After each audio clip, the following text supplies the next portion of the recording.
اعوذ باللہ السمیع العلیم من الشیطان اللعین الرجیم بسم اللہ الرحمن الرحیم الحمد للہ رب العالمین الصلاة والسلام علی اشرف الانبیاء والمرسلین الرسول المسدد المصطفى الامجد ابی القاسم المصطفى محمد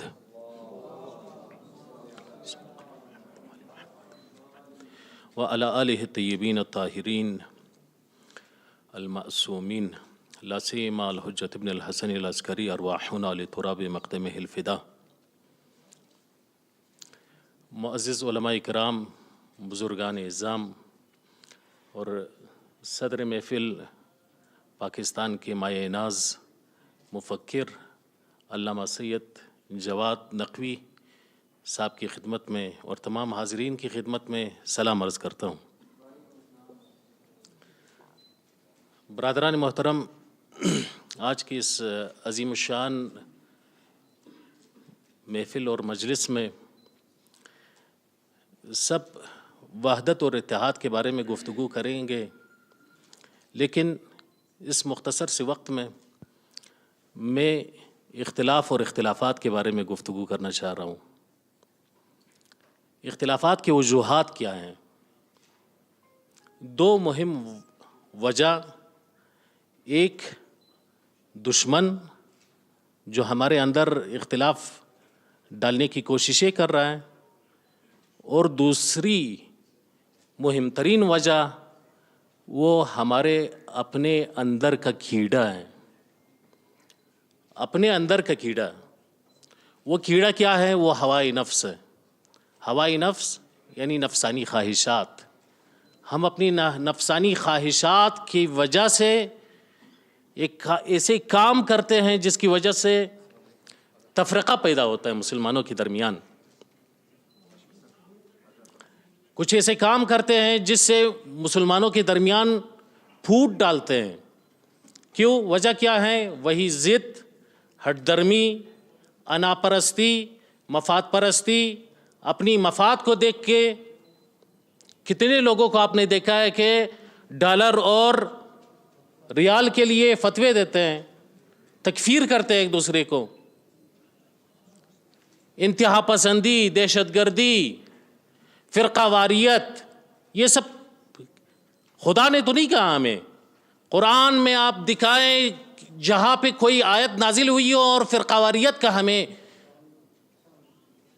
قرآن میں ہے کوئی ایسی آیت؟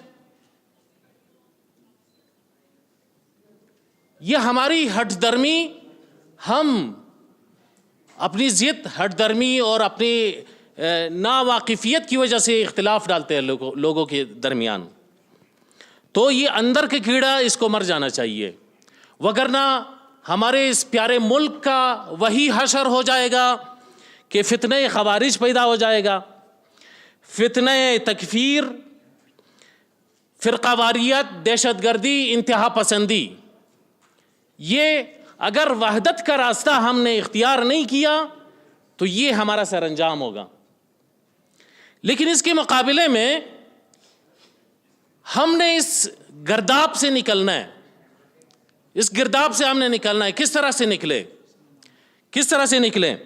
وحدت کے ساتھ، اتحاد کے ساتھ، ہمدلی کے ساتھ، ہمکاری کے ساتھ، تعاون کریں ایک دوسرے کے ساتھ۔ تعاونوا علی البر والتقوی، نیک کاموں میں ایک دوسرے کے ساتھ تعاون کریں۔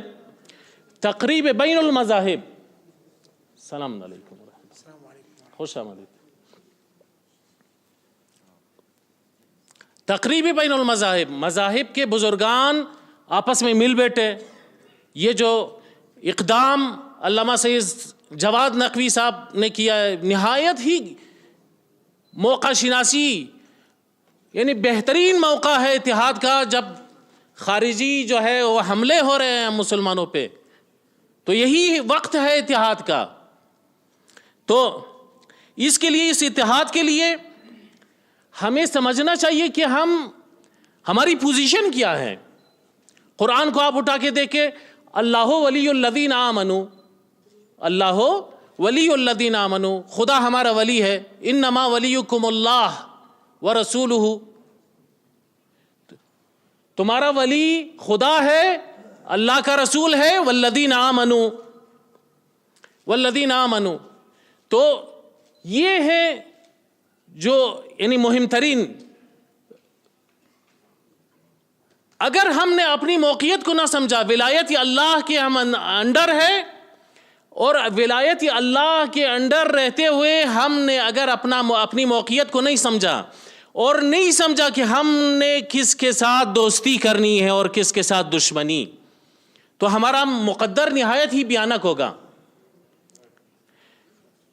دوستان محترم، غزہ لبیک یا غزہ، لبیک یا اقصی، یہی ہے نا موضوع.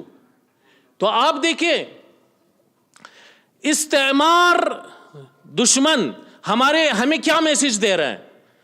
ان کا میسج یہی ہے کہ اپنے درمیان لڑو لیکن اسرائیل کے ساتھ صلح کرو.